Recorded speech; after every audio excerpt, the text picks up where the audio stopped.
Good afternoon everybody.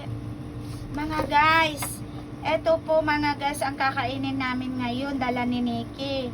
Galing sa labas. Bumili siya ng 40 pesos na isang mangga. Ayan po, hiniwa-hiwa ko na, in-slice ko na yung mangga. Green mango, nagiging hinog na po siya. Okay? So eto, halina kayo mga guys. Pagsaluhan natin tong mangga na green mango. Okay. Kain po tayo para hindi tayo ma-high blood.